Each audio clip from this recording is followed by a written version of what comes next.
Face à toutes ces batailles, il y a des attitudes à adopter.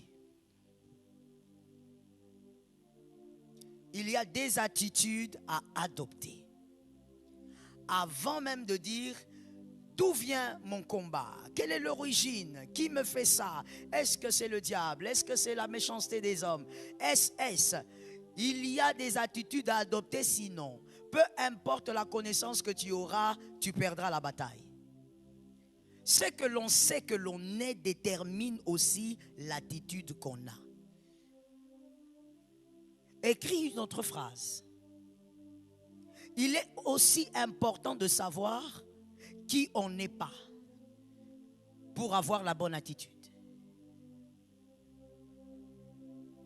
Il est aussi important de savoir qui on n'est pas pour avoir la bonne attitude. Dans certaines familles, on dit à certaines personnes, mais toi tu crois que tu vas prier. Est-ce que toi tu sais que dans cette famille, combien de temps t'ont prié? Tu sais combien d'oncles ont eu à prier? Des gens ont prié avant toi. Il ne s'agit pas de prier. Il ne s'agit pas de connaître seulement. Il s'agit d'avoir l'attitude. Ruth ne s'est pas trompée. Elle n'a pas dit forcément Moab est maudit. C'est le pays ici qui est maudit. Ruth a compris, le problème c'est moi.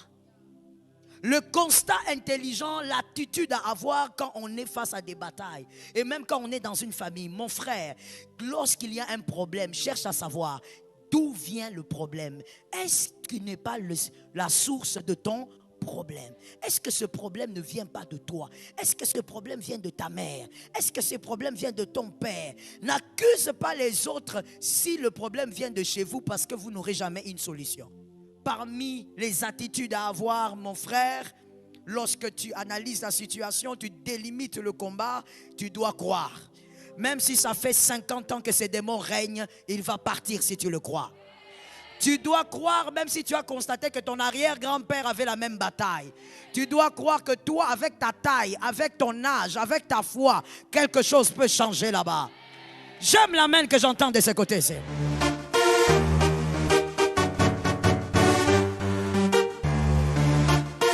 Shalom bien-aimé dans le Seigneur Jésus-Christ. Aujourd'hui, la servante de Dieu Joël Gloria Cabassel, pasteur principal de l'église Assemblée évangélique Nouvelle Alliance de Kinshasa, parle des attitudes à adopter face au combat spirituel. Dans cet enseignement, la servante de Dieu nous révèle les différentes attitudes adoptées si nous voulons vaincre le combat. Dans le cas contraire, nous perdrons.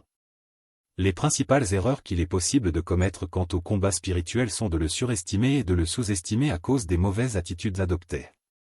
Certains mettent chaque péché, chaque conflit et chaque problème qui survient sur le dos de démons qu'il faudrait chasser. D'autres ignorent complètement le monde spirituel et le fait que selon l'enseignement biblique, nous luttons contre des puissances spirituelles. La clé de la victoire au combat spirituel est de trouver un juste équilibre biblique. Jésus a parfois chassé des démons, d'autres fois, il a guéri des personnes sans mentionner d'activité démoniaque. L'apôtre Paul exhorte les chrétiens à lutter contre le péché en eux-mêmes, Romains 6, et à s'opposer aux desseins du diable, Éphésiens 6 versets 10 à 18. En résumé, les bonnes attitudes adoptées face au combat spirituel sont les clés de la victoire. Il faut dépendre de la puissance de Dieu plutôt que de compter sur la nôtre, revêtir toutes les armes de Dieu, livrer bataille avec l'épée de l'Esprit, qui est la parole de Dieu, faire appel à Dieu avec persévérance et sainteté, tenir ferme, Éphésiens 6 versets 13 à 14, nous soumettre à Dieu et résister aux œuvres du diable, Jacques 4 verset 7, sachant que l'Éternel des armées est notre protecteur. Oui, c'est en Dieu que mon âme se confie, de lui vient mon salut. Psaume 62 verset 2. Abonnez-vous, aimez et partagez afin d'apporter l'évangile de Jésus-Christ aux nations, car il y aura plus de joie dans le ciel pour un seul pécheur qui se repent. Que la bénédiction de Dieu soit votre partage dans le nom puissant de Jésus-Christ. Amen. Face à toutes ces batailles, nous écrivons s'il vous plaît, n'est-ce pas que tout le monde a un carnet convenable et une Bible. Face à toutes ces batailles, il y a des attitudes à adopter. Il y a des attitudes à adopter. Avant même de dire d'où vient mon combat, quelle est l'origine, qui me fait ça, est-ce que c'est le diable, est-ce que c'est la méchanceté des hommes, est-ce, il y a des attitudes à adopter, sinon, peu importe la connaissance que tu auras, tu perdras la bataille. La connaissance sans attitude amène à l'échec. Merci de l'écrire. Même si la connaissance devrait produire l'attitude. Mais dans certains cas, la connaissance ne produit pas toujours l'attitude. Il y a des gens qui sont au courant de certaines réalités. Il y a des gens même qui lisent bien la Bible. Mais à cause de la mauvaise attitude, ces personnes ont perdu la plupart des batailles dans leur vie. La bataille que ton père n'a pas pu vaincre, tu dois vaincre ça pendant 14 jours. Est-ce que tu as écouté la phrase jusqu'à la fin? Tu dois vaincre ça pendant les 14 jours. Tu n'as pas 5 ans pour ça, tu n'as pas le temps. Tu n'as pas 6 ans pour ça. Tu dois vaincre cela. Est-ce que quelqu'un me capte? La bataille que ta mère n'a pas vaincue pendant les 14 jours, tu dois vaincre. La bataille que tu as eu du mal à vaincre il y a 4 ans, à cause de l'ignorance, tu dois maintenant vaincre. Mais il y a une phrase que je viens de vous dire. Cette phrase dit que quelqu'un peut avoir de la connaissance, mais faire quoi? À cause de la mauvaise attitude. Il faut avoir la bonne attitude pour vaincre la bataille. Plusieurs fois dans mon ministère, j'ai vu des gens me dire, pasteur, dites-moi un peu, ce combat-là, ça vient d'où? C'est qui fait ça? C'est qui? Le Seigneur peut parler, mais ça n'amène pas forcément à la victoire. Parce que la connaissance doit t'amener à la bonne attitude. La connaissance ne devrait pas t'amener simplement à savoir la bonne attitude. Écrivons ceci, s'il vous plaît, c'est important. Le comportement que l'on a face à une réalité est déterminé par ce que l'on sait que l'on est. Le comportement que l'on a face à une réalité est déterminé par ce que l'on sait que l'on est. Ce que tu sais que tu es va aussi définir l'attitude que tu auras. La phrase, on l'a écrit. Le comportement que l'on a face à une réalité est déterminé par ce que l'on sait que l'on est. Ce que l'on sait que l'on est détermine aussi l'attitude qu'on a.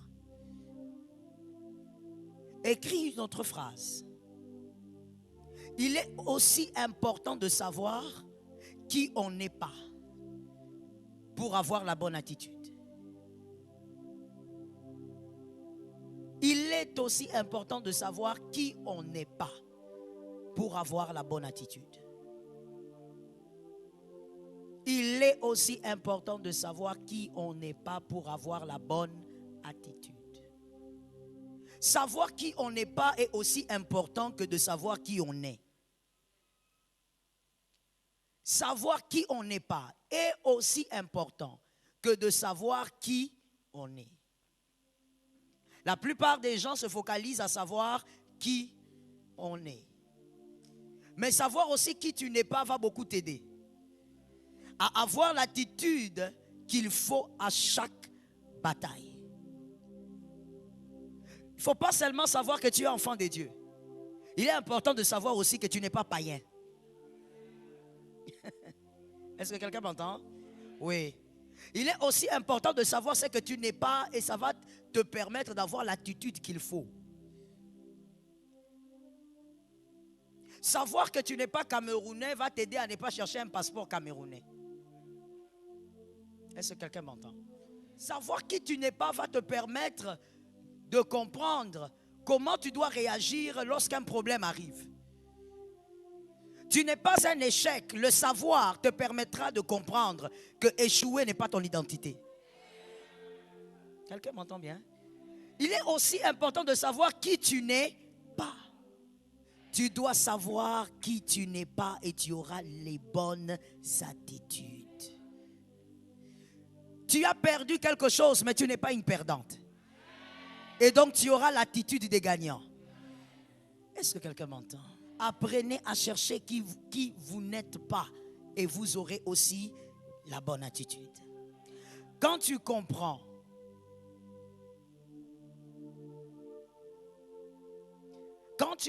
qui tu es, tu sauras que tu ne peux pas utiliser les armes de Saül. Est-ce que quelqu'un me capte? Un lecteur de la Bible m'entend. Tu sauras que tu ne peux pas utiliser les armes de Saül, toi tu es David. Même si les armes de Saül sont bien aiguisées, tu sais que tu n'es pas Saül.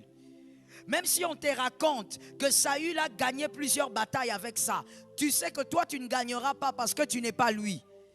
Laisse-moi te dire quelque chose et retiens pour la vie, enseigne-les à tes enfants si possible. Ce ne sont pas les armes qui te donnent la victoire, c'est ton identité qui te donne la victoire.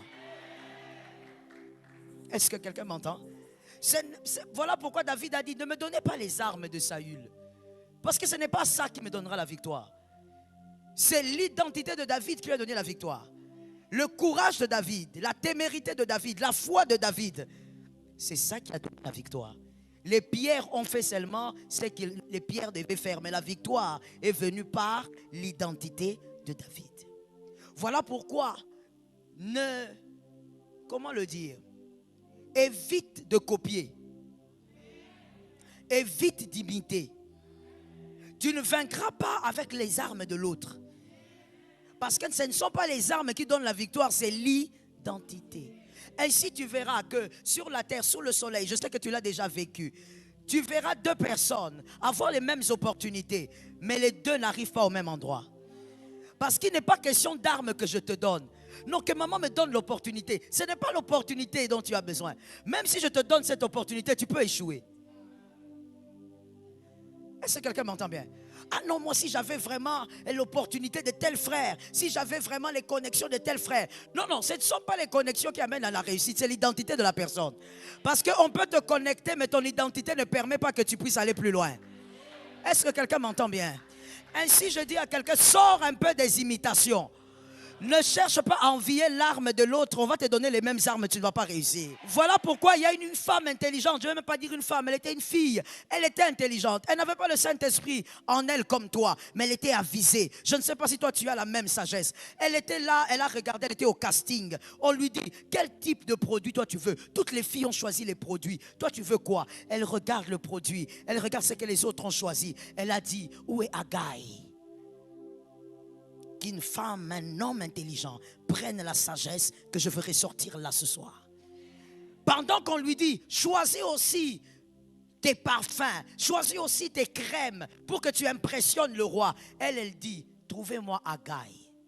Agaï c'est qui? Agaï c'est celui qui s'est occupé de Vasti. Agaï c'est celui qui s'est toujours occupé des premières dames, de la reine. Il dit, moi je veux cet homme-là, il est où? On dit, oh mais cet homme-là il est là-bas. Mais toi on te demande de chercher le parfum, comme toutes les filles, parce que bientôt tu vas entrer. Il dit, trouvez-moi cet homme, il est là. Elle va vers l'homme et lui dit, choisis pour moi. Ce que tu me donneras, je prendrai. Est-ce que quelqu'un entend la sagesse? Ce ne sont pas les armes, c'est l'identité. La femme, la fille comprend. Qui a compris? Il s'agit de qui? Esther comprend qu'il ne s'agit pas de parfum. C'est l'identité de cet homme qui va me permettre d'avoir le cœur de cet homme-là. Est-ce que quelqu'un m'entend? Parce que je suis connecté à celui qui s'est toujours occupé des reines. Lui, il a le cœur du roi. J'ai besoin d'Agaï, je n'ai pas besoin de parfum. Et la preuve, c'est que ceux qui avaient reçu les parfums sont entrés, mais on ne les a pas choisis. Je dis à une personne, la bataille pendant 14 jours, ton identité va changer les choses. Ton attitude va te donner la victoire. Dans certaines familles, on dit à certaines personnes, mais toi tu crois que tu vas prier. Est-ce que toi tu sais que dans cette famille, combien de temps t'ont prié? Tu sais combien d'oncles ont eu à prier? Des gens ont prié avant toi. Il ne s'agit pas de prier. Il ne s'agit pas de connaître seulement. Il s'agit d'avoir l'attitude. Que l'Éternel te donne la victoire. Écrivons cela s'il vous plaît. Avant de parler des attitudes, écris-moi cette phrase aussi, elle est importante, elle pourra t'aider. Sois en quête de la connaissance de soi, plus que des secrets des autres. Sois en quête de la connaissance de soi, plus que tu l'aies des secrets des autres. Ah, comment elle a fait pour réussir? Ah, comment elle a fait pour aller de l'avant? Comment elle a fait pour avoir tel visa? Comment elle a fait? Ne cherche pas les secrets des autres. Cherche à savoir qui tu es avec précision.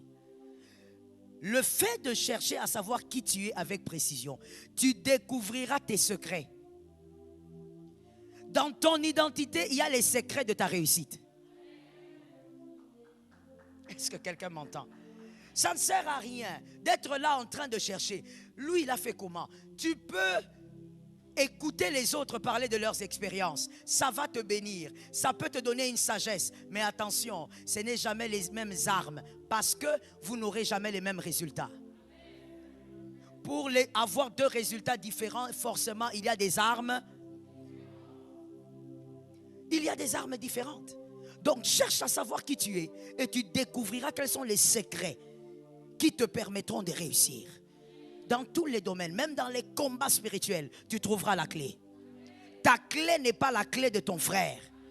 Ta clé n'est pas... Écoutez, vous pouvez même être deux jumeaux dans la famille. Vous avez tous les mêmes combats dans la famille. Je prends l'exemple, il y a un célibat diabolique. Vous n'allez pas en sortir de la même manière.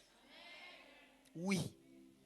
Vous n'allez, même si vous utilisez la prière, vous n'allez pas utiliser la prière de la même manière. Mais c'est apparemment le même combat. Pourquoi? Simplement parce qu'on a deux destinées. Toutes les deux, vous voulez le mariage, mais les deux destinées ne se ressemblent pas. Et donc, les armes ne se ressembleront pas. Prenons les attitudes, s'il vous plaît. Les attitudes à adopter. On parle des attitudes à adopter face à la bataille. Les attitudes à adopter. Premièrement, le constat intelligent. Le constat intelligent. Ruth 1, 20. Ruth 1, 20. Le constat intelligent. Écrivez ceci aussi. Vivre sans voir, c'est mourir. Je ne parle pas d'une cécité physique, mais d'une cécité spirituelle. Vivre sans voir, c'est mourir. Lorsque vous vivez, il faut que spirituellement, vous voyez également. Il faut que les yeux de l'esprit soient ouverts.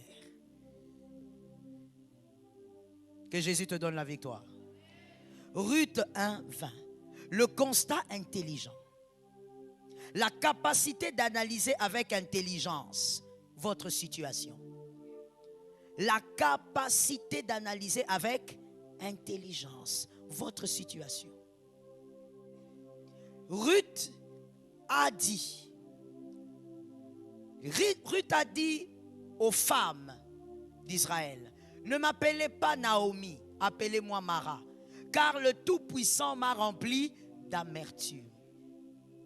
Cette femme est en train de dire, ne m'appelez pas Naomi. Elle rentre en Israël, le pays qu'elle avait fui parce qu'il y avait la famine. Elle était partie avec son mari et ses garçons. Mais en rentrant, elle rentre qu'avec sa belle-fille. Alors quand les anciennes copines la retrouvent, ah Ruth, Naomi dit non, arrêtez. Ne m'appelez pas Naomi, appelez-moi Mara. Parce que l'Éternel a rendu ma vie amère. Et quand vous continuez l'écriture, vous voyez que Naomi est en train de dire, j'étais sortie avec ma famille, je suis rentrée même vite. Naomi avait compris que la mort n'était pas à Bethléem. Le constat intelligent. Naomi a analysé sa vie. Elle a compris, elle qui avait fui Bethléem à cause de la famine. Elle a compris que la mort n'était pas à Bethléem. La mort était avec elle. Parce qu'elle a fui la mort, elle a fui la famine. Mais arrivée à Moab, elle perd son mari, elle perd ses deux garçons. Ruth ne s'est pas trompée. Elle n'a pas dit forcément Moab est maudit. C'est le pays ici qui est maudit. Ruth a compris, le problème c'est moi. Le constat intelligent, l'attitude à avoir quand on est face à des batailles. Et même quand on est dans une famille. Mon frère, lorsqu'il y a un problème, cherche à savoir d'où vient le problème. Est-ce qu'il n'est pas la source de ton problème? Est-ce que ce problème ne vient pas de toi? Est-ce que ce problème vient de ta mère? Est-ce que ce problème vient de ton père? N'accuse pas les autres si le problème vient de chez vous, parce que vous n'aurez jamais une solution. Le constat intelligent, c'est de bien analyser les choses. Pourquoi moi je ne reste jamais stable lorsque je commence un travail? Est-ce que c'est parce que je suis négligent? Est-ce que j'ai un problème à l'intérieur de moi? Analyse bien la situation. Et je te donne un secret. Même lorsque la bataille est généralisée dans la famille, avant de regarder ailleurs, pose-toi d'abord les questions sur toi. Commence d'abord auprès de toi. Et généralement, l'être humain a du mal à faire ça. L'être humain, il est très fort pour indexer. L'être humain, le mal vient toujours d'ailleurs. Lorsque vous voyez, oh, je suis mieux placé pour te le dire, parce que ce sont des cas que je traite tous les jours. Jusqu'à hier tard, j'avais ce genre de cas. Je parle des couples. Vous verrez, il y a des problèmes dans le couple. Quand vous écoutez l'homme, l'homme dit, c'est la femme le problème. Quand vous écoutez la femme dire, c'est l'homme le problème. Très rare, j'ai reçu des couples où un homme dit, pasteur, je suis le problème dans ce couple, aidez-moi. Si je compte, je ne pense pas que j'arriverai à 3 couples. Ou la femme aussi peut dire, pasteur, j'ai un grand problème. Mon mari, non. S'il a fait ça, c'est parce que j'ai exagéré. C'est très rare. On a toujours tendance à croire que le mal est ailleurs. Naomi a analysé avec intelligence. Elle s'est dit, c'est moi qui porte la mort. Ce n'était pas Moab. Ce n'était pas Bethléem. Je suis le problème. Et comme je suis le problème, je veux le résoudre. Que Dieu t'aide à examiner la situation avec intelligence. Lorsque le combat se trouve chez toi, ne l'attribue pas à quelqu'un d'autre. Déjà à ce niveau, ta bataille ne pourra pas être vaincue parce que l'analyse a été faussée. Que Dieu te donne la victoire. Deuxième attitude. Deuxième attitude à avoir. Analyse sa délimitation. Analyse sa délimitation, la délimitation de la bataille, du combat. 1 Corinthiens 9, 26. 1 Corinthiens 9, 26. Analyse sa délimitation. 1 Corinthiens 9, 26. Lorsque tu as analysé avec intelligence, qu'est-ce qui se passe? D'où vient le problème? Maintenant, passe à la deuxième chose. Le combat que tu veux arrêter pendant 14 jours, il a commencé avec toi ou avant toi? Tu dois délimiter ce combat. Il a commencé quand? Est-ce que tu es le premier à subir ou ça existait avant toi? Cette différence crée un fossé que tu dois maîtriser. Est-ce que quelqu'un m'entend? Comme je l'ai expliqué hier, la bataille peut sauter même 3 générations. Voilà pourquoi lorsque tu veux analyser la délimitation, ne le fais pas seulement avec intelligence, fais-le aussi avec le Saint-Esprit. Lorsque tu réfléchis, à un moment donné, tu pries. Tu réfléchis, tu pries. Seigneur, révèle. Le Dieu d'Israël est le Dieu de la révélation. Dieu révèle, mon frère, Dieu révèle. Dieu parle. Dieu ne parle pas que des caleçons. La génération d'aujourd'hui, vous aimez seulement entendre ce genre de choses. Le cinglé que tu as porté, le numéro de téléphone, alors que tu connais ton numéro de téléphone. Dieu parle des choses plus profondes. Genre que je vais entendre des amens. Oui. Il faut entendre, même si tu aimes ça, quand c'est la vérité, c'est la vérité. Dieu parle des choses plus profondes, des choses plus sérieuses. Il est capable de te révéler les choses que tu ne maîtrises pas pour te sortir d'une situation.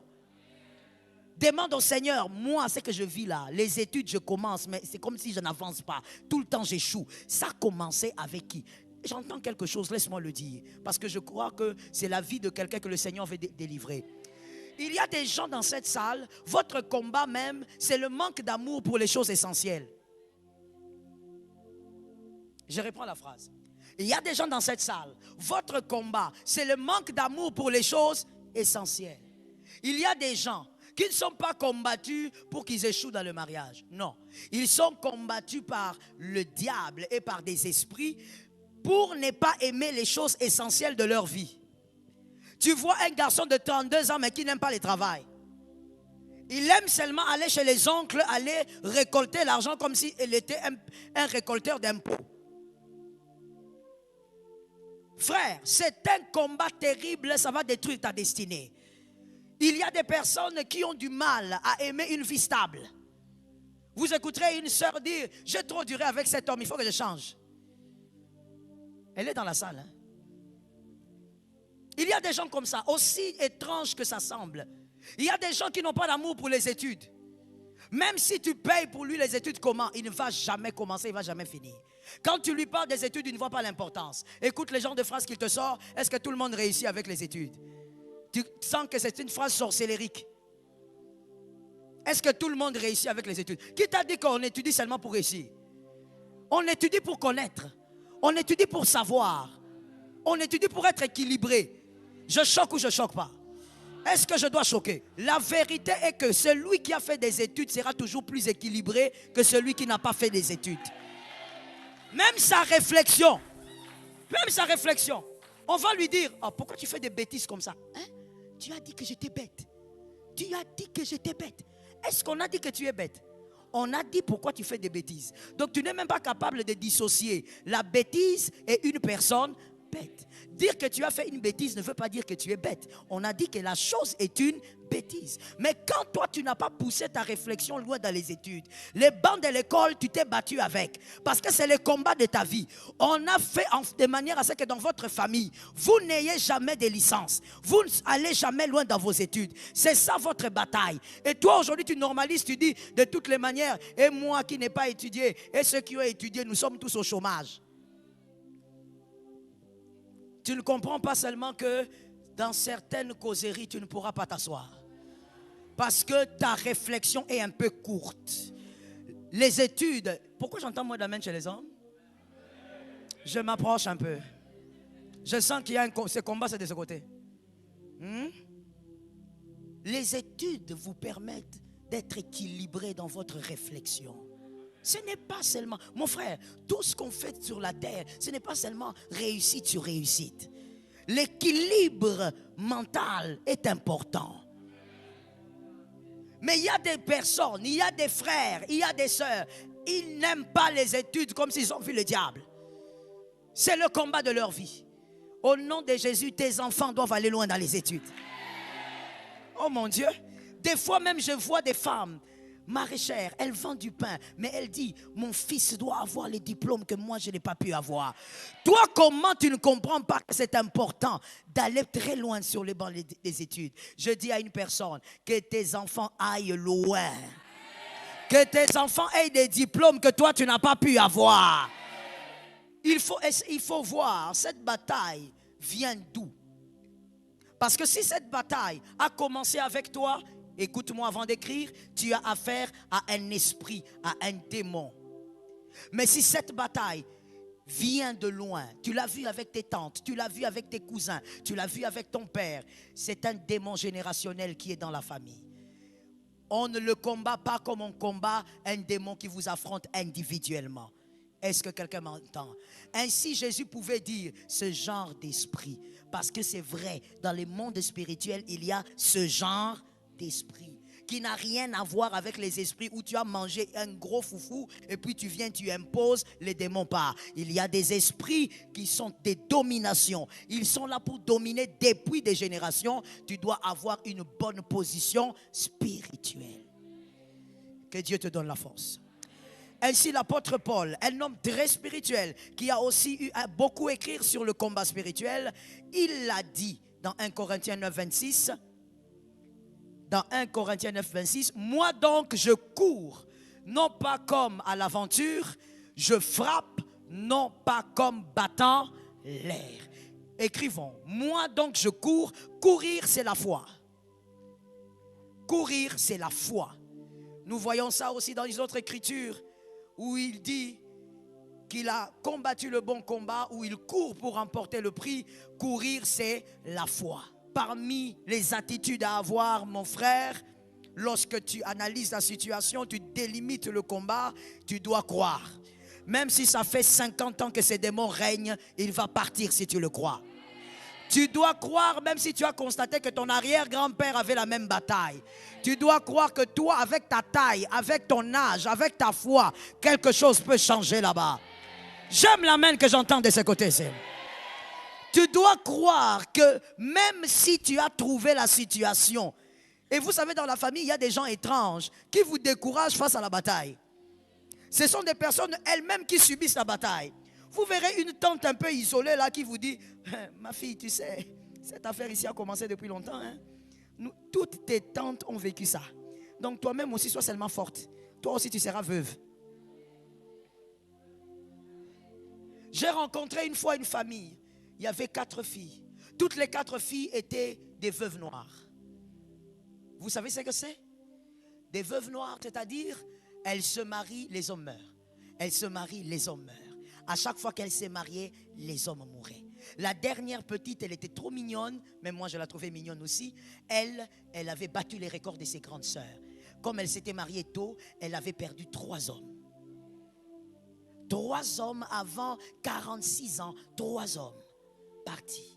Et qu'est-ce que le quartier racontait? Le quartier racontait que c'est parce que leur papa a sacrifié la vie de ses filles. Vous voyez, la vie des fils et la vie des filles sacrifiées. Voilà pourquoi elles sont comme ça. Et tous les hommes craignaient maintenant aller là-bas. L'aînée, je me rappelle un jour, l'aînée, elle me disait, pasteur, moi je crois qu'il faut simplement qu'on vive comme ça. On fait nos enfants et on reste. Parce que finalement, on va encore aller, on va tuer les hommes d'autrui. De toutes les manières, tous les hommes ici dans ce quartier ont peur de nous. Peut-être qu'il faut qu'on aille loin à Kisenso ou bien où, là où on ne nous connaît pas. Mais tous les hommes ont peur de nous. On va se marier comment?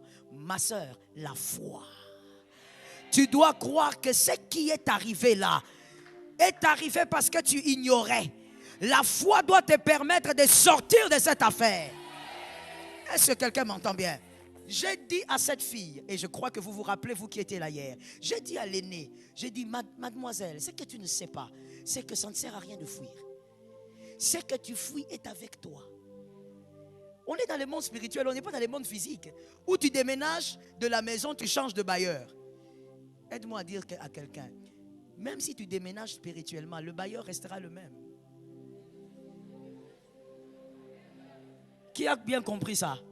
C'est-à-dire que ça ne sert à rien de dire, oh nous on ne va plus se marier alors, on va seulement faire des enfants. Mais si vous faites des enfants et que vous avez le malheur d'avoir des filles, vous avez créé d'autres veuves noires.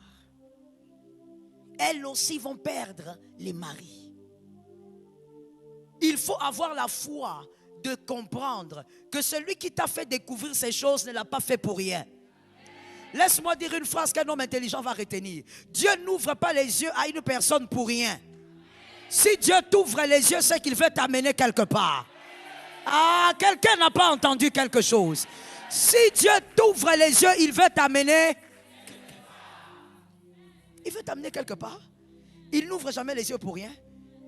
Il regarde un aveugle, il dit va te laver au réservoir de Siloé. Quand il se lave au réservoir de Siloé, l'homme veut venir lui dire merci. Il dit hey, va dire merci chez les sacrificateurs. Ça veut dire que ces gens-là doivent voir que tu as vu. Jésus est terrible. Il lance les bordures sans lancer les bordures. Il t'envoie là-bas. Toi tu vas croire que c'est pour aller dire merci au temple. Non, c'est pour que tous ces hommes incrédules là voient que Jésus a ouvert les yeux de quelqu'un. Quand Dieu t'accorde une révélation, c'est qu'il compte sur toi pour finir cette bataille.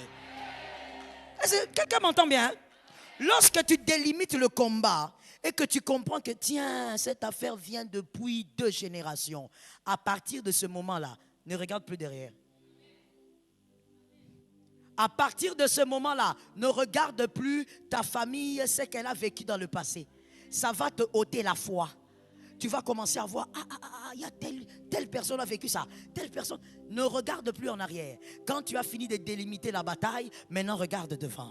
Crois que si tu sais, c'est parce que cette affaire doit finir. L'apôtre Paul a dit, il faut courir la foi.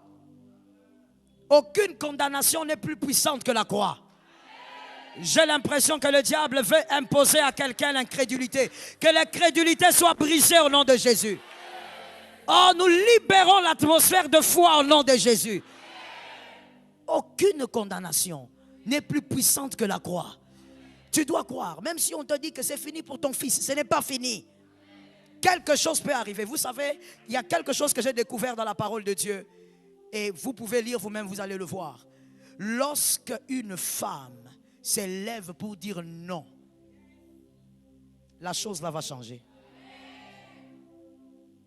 Chaque homme de Dieu a sa théorie. Moi jusque-là je ne sors pas encore ma théorie parce que je suis encore en train d'étudier la chose. Mais la vérité est que quand une femme décide de refuser quelque chose, la chose se bouleverse toujours. refuse, toi qui es une femme, tu es même favorisée. Décide de refuser par la foi ce qui a acculé des générations. Est-ce que quelqu'un m'entend? Même s'ils viennent dans ton songe te dire, tu ne réussiras pas de toutes les manières. N'est-ce pas que nous avons créé l'avortement là? Le bébé là, tu l'attendais, non? Tu as vu comment on l'a pris? Réveille-toi et dis-leur. Comme ils sont venus te parler, toi aussi il faut ouvrir la bouche. Réveille-toi et dis-leur. Vous avez pris ce bébé parce que j'ignorais. Cette fois-ci, osez venir encore. Je porterai mon bébé. La foi n'est pas la foi en ce que tu vois, et la foi à un Dieu que tu ne vois pas. Sarah avait eu le problème de foi parce qu'elle regardait son corps. Ne regarde pas la famille, regarde Jésus. L'affaire peut terminer. Ce qui a commencé, qui a ruiné plusieurs, toi tu peux arrêter la chose par l'onction. Localise-moi quelqu'un, dis-lui, est-ce que tu crois? Est-ce que tu lui as bien dit? Aide-moi, localise quelqu'un d'autre, pose-lui la question face à cette bataille, est-ce que tu as la foi? Ça peut s'arrêter. Et ça, il ne faut même pas dire ça peut, ça doit s'arrêter. Ça doit s'arrêter parce que les enfants doivent passer. Tu sais, si tu as déjà senti la pression de certaines batailles de famille, tu vas comprendre que tes enfants ne doivent pas subir ça. Tes enfants doivent passer.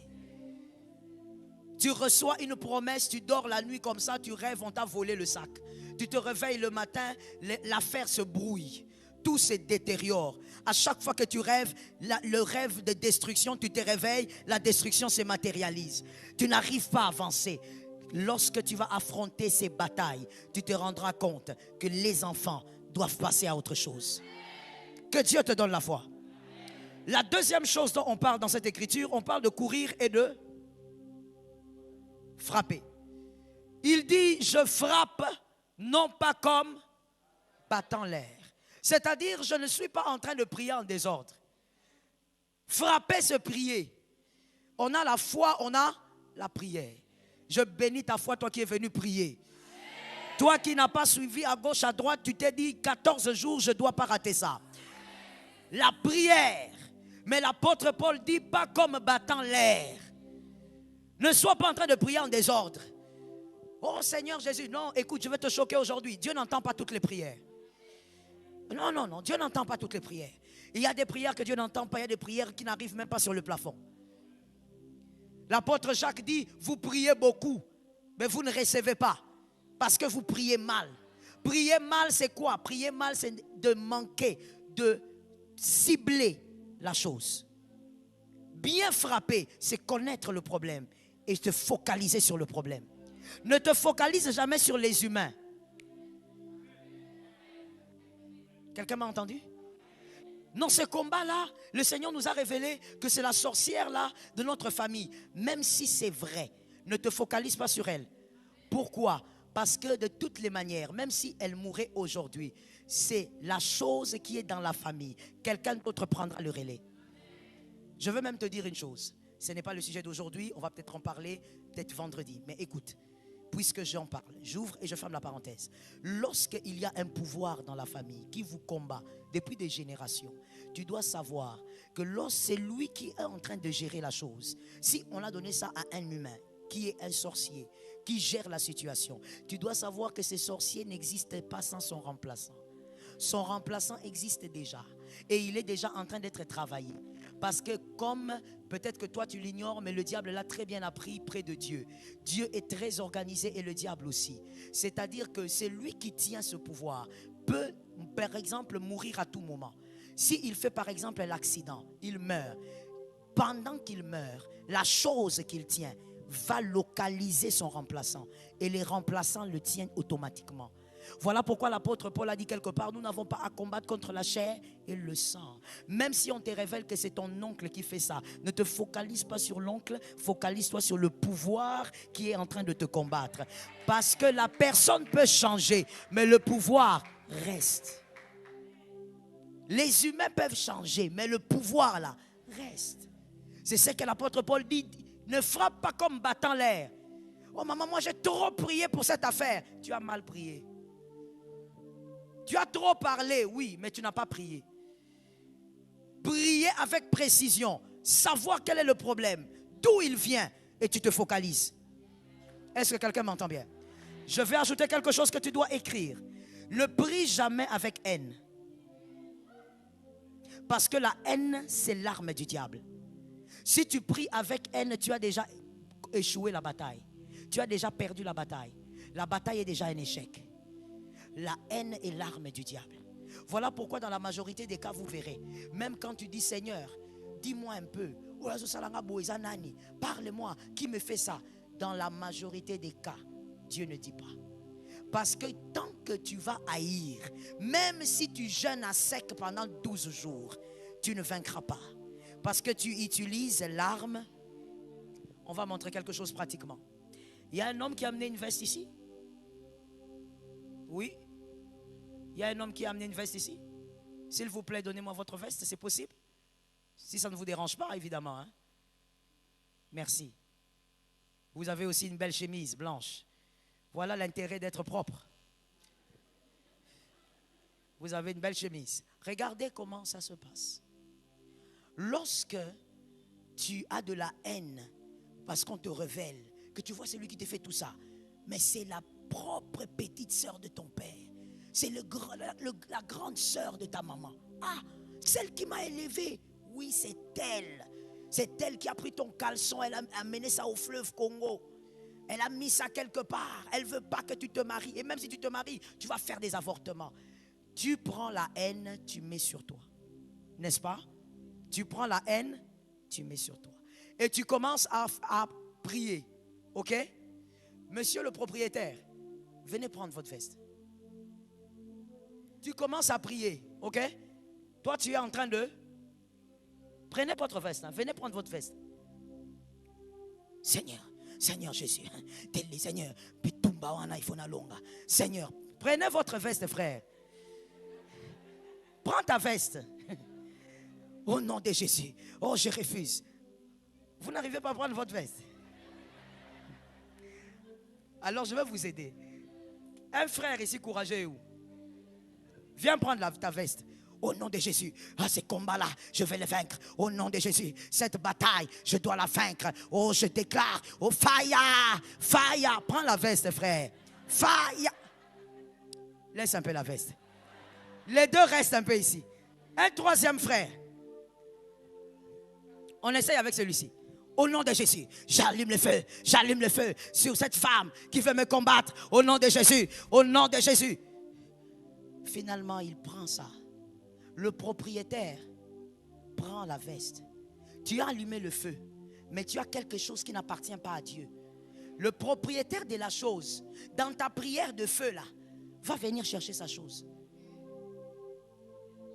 Ta prière, que quelqu'un d'intelligent monte avec moi comme un aigle.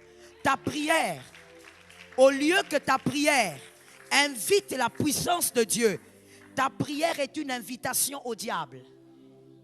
Le diable s'invite dans ta prière. Donc tu as fait 20 minutes. En tout cas, on a prié fort. J'étais à Mangengengue. Mangengengue, c'est une montagne à Kinshasa. J'étais à Mangengengue, j'ai prié. Non, même les anges savent que tu étais à Mangengengue 20 minutes avec le diable. Parce que pendant que toi tu invoquais, à cause de la haine que tu as dans ton cœur pour cette personne, le diable s'invite. Il prend sa chose et il n'y a aucun ange qui va l'interdire de venir là. Parce que sa chose se trouve avec toi. Ainsi, parmi les stratégies de prière. Merci mon frère, tu tiens. Hein? Tu es persévérant. Que Dieu te donne la victoire. Merci. Parmi les choses qu'il faut éviter de faire, lorsque tu pries, comme l'apôtre Paul a dit, ne pas frapper l'air, évite la haine.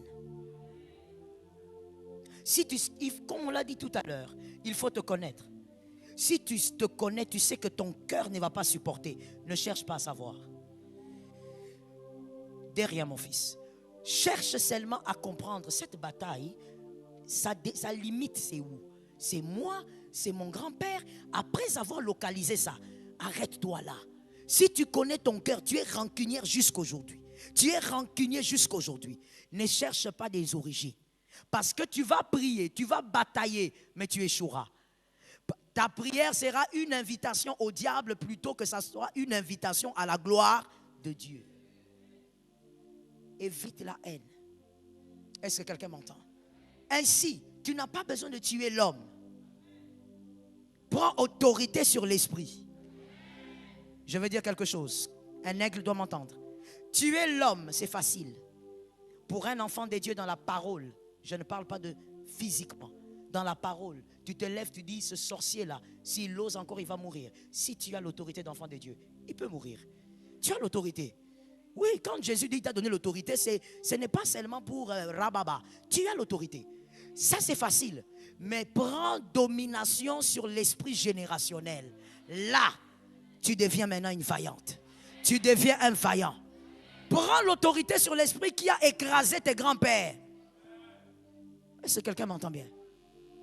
La victoire est conditionnée par une prière claire et précise, tout en sachant quel est le problème et en évitant les armes du diable. Que Dieu te préserve. Écris avec moi ceci.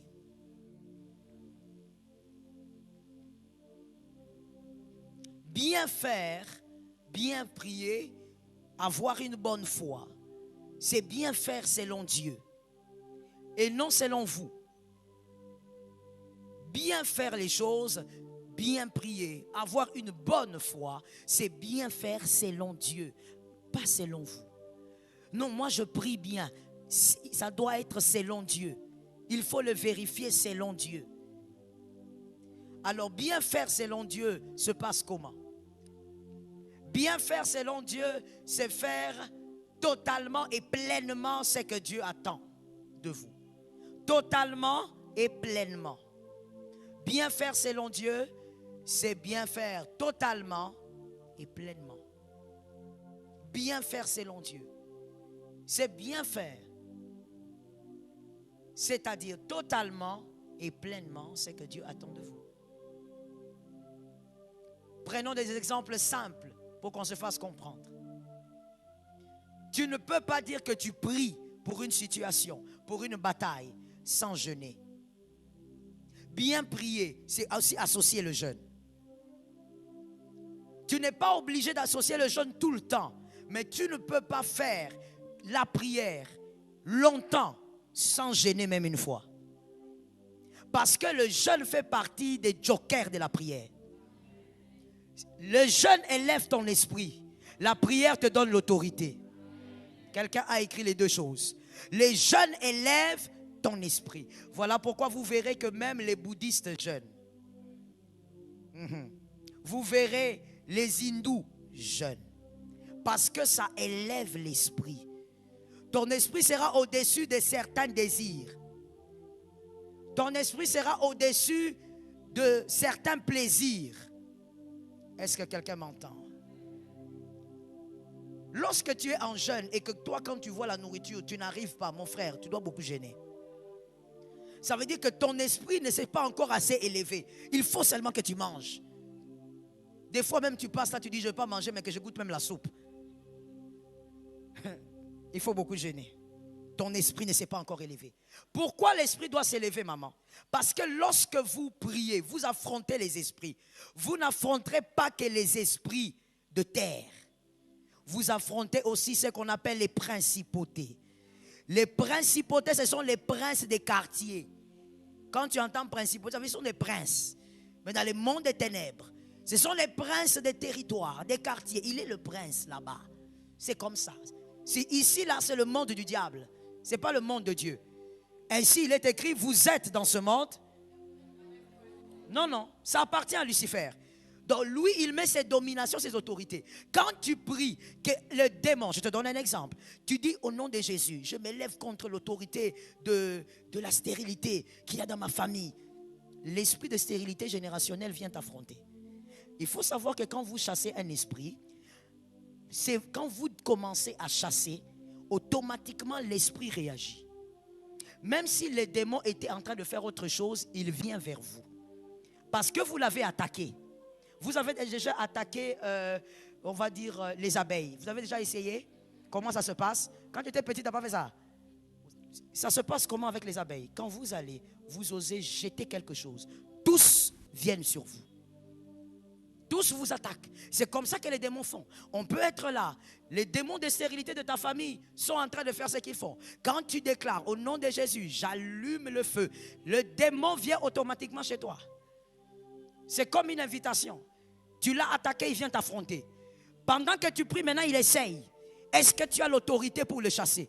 S'il sent que tu as l'autorité, il appelle un démon plus puissant. Et ils vont continuer à appeler jusqu'à ce qu'ils vont voir si tu as l'autorité de les chasser. Et là, s'ils sentent que la menace est grande, ils peuvent appeler le démon du territoire. Je donne un exemple. Ici, nous sommes sur Ngouma, sur ma campagne. Le démon de ce territoire a le pouvoir de régner sur ce territoire. Et sans vouloir prendre beaucoup de temps, vous allez remarquer que la plupart de ceux qui ont grandi dans cette contrée ont les mêmes combats. Les jeunes hommes comme les jeunes filles. Aujourd'hui qui ne sont plus jeunes, qui sont certainement, certains mariés, d'autres même pas mariés. Mais ils ont eu presque les mêmes batailles, même s'ils ne sont pas issus des mêmes familles. Parce que le démon du lieu, il impose le même combat. Et ces démons peuvent venir aussi t'affronter pour entrer. Parce que tu combats ici, tu combats sur ma campagne, ils t'attaquent ici. Tu as une église Angili, tu es Angili, la maison est Angili, tu envoies le feu. Le démon d'abord de cette famille-là, de ta famille, vient t'affronter. S'il sent que ça ne va pas, le démon où se trouve la maison Angili vient aussi. Et si tu n'as pas un esprit élevé, mon frère, la bataille là va te tuer. C'est là où tu constates certaines personnes dire, mais comment ça se fait que quand moi je prie beaucoup, j'ai aussi beaucoup de maladies? Il est normal que quand vous priez, d'être encore plus attaqué. Ça, c'est normal. Mais quand vous priez, vous commencez à tomber malade. Vous êtes faible. Les pouvoirs, les autorités ont pris force sur vous. Vous priez, il commence à avoir des catastrophes dans la maison. Vous êtes faible. Ce n'est pas votre chair qui est faible. Votre esprit est faible. Ces deux signaux-là que je vous donne, si vous l'avez déjà constaté, commencez à aimer le jeûne. Est-ce que quelqu'un m'entend? Aimer les jeunes, ça élève l'esprit. Ça te permet d'affronter certains pouvoirs. Ainsi, vous allez constater, je ne sais pas si vous l'avez déjà vu, mais je crois que oui. Vous priez pour quelqu'un, et puis le démon dit, Yonan, ah frère, ah, je mets seulement point d'exclamation. Les démons te demandent. Dans le monde spirituel, tu n'as pas d'identité. Pire encore, d'autres démons disent, Yonan, aucune idée. Toi, tu es qui? Je ne parle pas. Pire encore, il vient là, il commence à te menacer. Viens, je vais te taper. Il y a certains autres démons même qui disent à d'autres, on se connaît. N'est-ce pas? On se connaît. Ce que tu oublies, c'est que ces pouvoirs, ce sont des êtres qui ont existé, comme je te l'ai dit une fois, avant l'homme. Ils ont vu l'homme évoluer. Est-ce que quelqu'un m'entend bien? Le jeûne te permet, face à n'importe quel démon, le démon fait place à la puissance. Aime le jeûne. Faire bien, c'est aussi lorsqu'on dit, on entre dans le domaine du donner. Dieu veut que tu lui donnes, donne bien. Et j'ai aimé ces amens-là. Que Dieu localise les maisons des gens qui ont dit des bons amens. Prie bien et une bonne foi, mais Dieu, ce n'est pas que la prière et la foi, c'est aussi le donner. L'offrande, c'est le domaine de Dieu. Jean 3, 16. Car Dieu a tant aimé le monde qu'il a donné son Fils unique. C'est le domaine de Dieu. Ainsi, quand il dit à Abraham, si tu m'aimes, tu me donnes Isaac. Je vais choquer quelqu'un. Pour Dieu, quand on aime, on donne. C'est ça, non? C'est pas ça qui est écrit. Car Dieu a tant aimé, non? Et il a, le verset là, il est clair. Ceux qui ont fait le codim, car tant aimé. Après tant aimé, il y a quoi?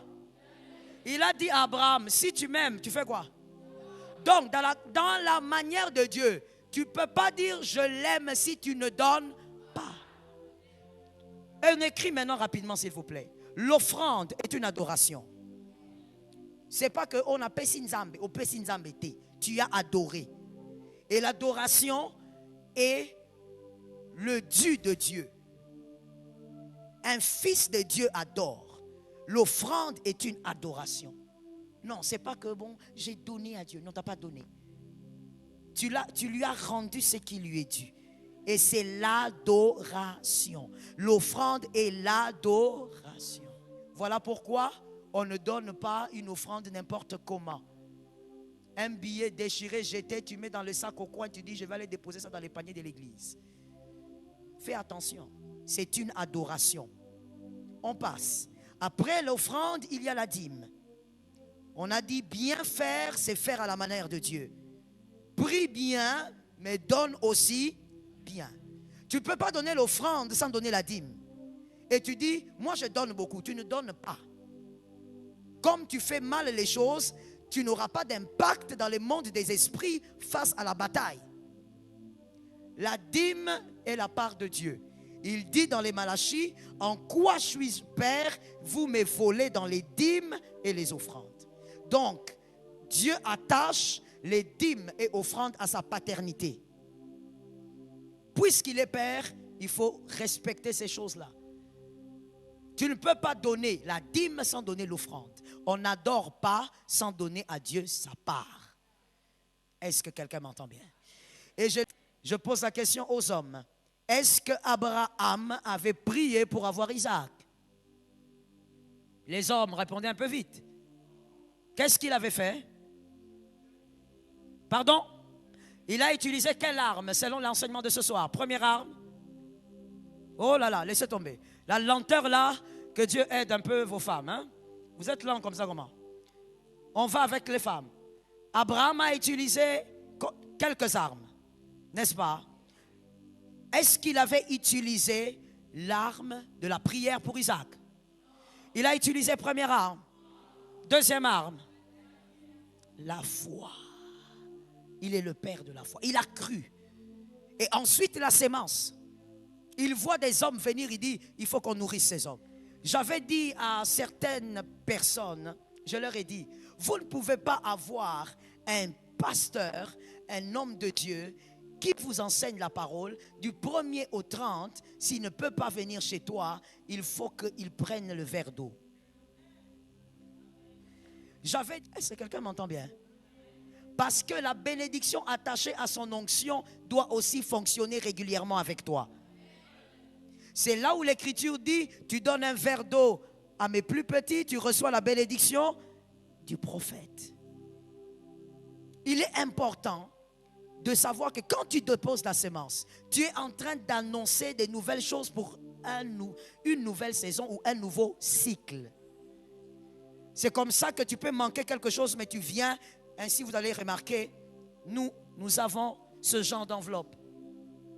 L'enveloppe de la dîme se trouve là-bas, auprès des services d'accueil. Mais ça, c'est toujours à notre disposition.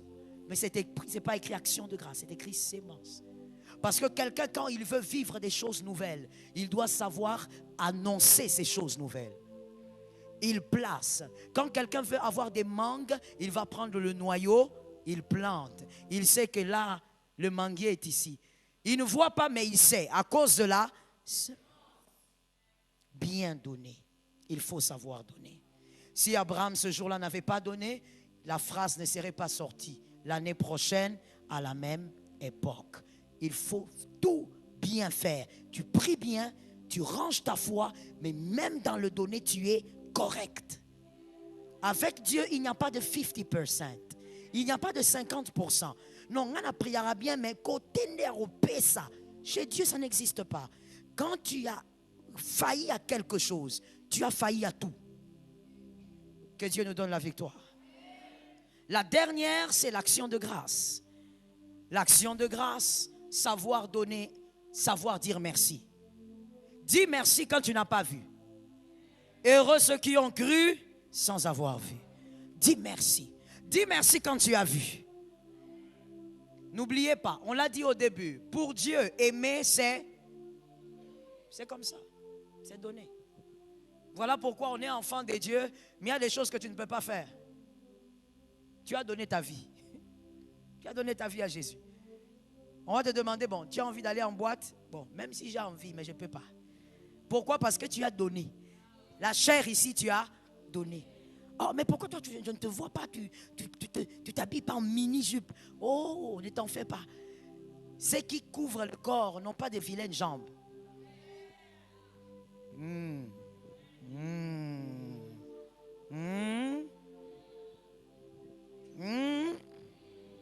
Non, il ne faut pas croire que parce qu'on couvre le corps, on a des vilaines jambes. Tu seras choqué. Je dirais choc, hein? Non, on ne le fait pas pourquoi? Parce qu'on a donné ce corps à Jésus. On ne veut pas que les gens en regardant soient choqués de notre Dieu. C'est ça, donner. On aime tellement Jésus que même le corps ici, on l'a donné. Il y a des choses qu'on ne peut pas faire, mais on aimerait aussi le faire. L'action de grâce, Jésus aime qu'on lui dise merci. Qui aime la reconnaissance ici? Nous tous. Quand quelqu'un te fait quelque chose, quand tu fais quelque chose à quelqu'un, tu aimerais que la personne te dise merci. Jésus aime le merci à tout moment. Homme intelligent, femme intelligente, écoutez-moi s'il vous plaît. Je suis en train de chuter. Sois capable de regarder tes enfants, tu dis merci Jésus. Mais tu ne te limites pas à dire merci. Tu viens, tu dis Seigneur, voici l'offrande, merci. Seulement parce que tu m'as donné des enfants. Il y en a qui cherchent jusqu'aujourd'hui. Tu regardes un peu le père que Dieu t'a donné, tu dis tout le monde a ses erreurs. Mais Seigneur, merci pour ce papa-là. Seigneur, la maman là, tout le monde commet des erreurs. Mais merci pour cette femme-là. Tu regardes le mari que Dieu t'a donné, tu dis Seigneur, merci pour cet homme-là. Il y a des hommes bizarres sur la terre, je t'assure. Tu regardes la femme, tu dis Seigneur, c'est une grâce cette femme que tu m'as donnée. Apprends à dire à Dieu merci pour tout ce que tu as déjà. Généralement, nous voulons beaucoup avoir. Mais je peux poser la question. Combien de fois tu as dit merci pour ce que tu as déjà? Le sujet des prières, c'est toujours Seigneur, donne. Seigneur, je crois. Seigneur, bilaka. Il y a aussi ce qui a déjà été accompli. As-tu déjà dit merci à Dieu? Tu te mets même à genoux, tu dis Seigneur, je te dis merci parce que tu m'avais promis et tu l'avais réalisé. Jésus aime la reconnaissance. Je finis en te donnant cette écriture. Jésus guérit les lépreux. Il guérit 10 lépreux. Qu'on me donne l'écriture s'il vous plaît. Il guérit 10 lépreux. Et ensuite, il reste à son poste. Un seul lépreux guéri vient. Il lui dit merci. Jésus dit, mais où sont les autres? Vous étiez nombreux. Il dit, où sont les autres? L'un d'eux, se voyant guéri, revint sur ses pas, glorifiant Dieu à haute voix. Il tomba sur sa face aux pieds de Jésus et lui rendit grâce. C'était un Samaritain. La précision là, c'est parce que les Samaritains ne s'entendaient pas avec les Juifs. C'était une guerre, je voulais dire éternelle, une guerre qui ne finissait pas. Ils étaient les plus grands ennemis. C'est pourquoi il y a cette précision. Donc s'il y avait quelqu'un qui ne pouvait pas dire merci à Jésus, c'était celui-là. Mais il revient, il dit merci. Jésus prenant la parole dit, les 10 n'ont-ils pas été? Et les 9 autres? Arrêtez-vous là. Laissez-moi cette écriture. C'est la question que Jésus te pose aujourd'hui. Tu es venu combattre pendant 14 jours. Il est d'accord, parce que c'est lui qui t'a invité. Mais toutes les batailles qu'il t'a déjà accordées comme victoire, où sont les merci? Où sont les merci? Il a beaucoup fait dans ta famille. Vous avez des choses que beaucoup n'ont pas. Où sont les merci que tu as donnés? C'est la question que le Saint-Esprit te pose. Dieu est venu demander. Il n'a pas un problème avec ça. C'est pourquoi il a organisé ses assises. Mais où est le merci? Il t'avait guéri. D'autres sont morts de moins que ça. Où est le merci? Tu ne fais que demander. Où sont les merci? Tu t'es plaint parce que ton mariage ne marche pas, parce que les études, parce que le travail. Mais où est le merci pour ce qu'il t'a déjà donné? Le merci est où? Où est le merci pour ce qui marche? Parce que dans la vie de quelqu'un, tout ne marche pas. Il y a toujours quelque chose qui marche. Si tu me dis, non, pasteur Joël, moi c'est le contraire. Tout ne marche pas. Mais je te vois vivant, c'est que ça marche. Tu as la vie. Je ne te vois pas en train de te balader avec des choses, des sondes. Non, je te vois là, tu es libre. C'est que la vie, l'essentiel, tu l'as. Mais où est le merci? Il demande, où est le merci? Où est le merci? Ah, je vais me marier. Où est le merci d'abord pour ce qu'il a déjà fait? Faire avec Dieu, c'est bien faire. Shalom bien-aimés dans le Seigneur Jésus-Christ. J'espère que vous avez aimé cette vidéo. Abonnez-vous et partagez pour porter l'évangile de Jésus-Christ aux nations, car il y aura plus de joie dans le ciel pour un seul pécheur qui se repent. Merci de faire partie de notre famille Wonderful Jésus-Christ.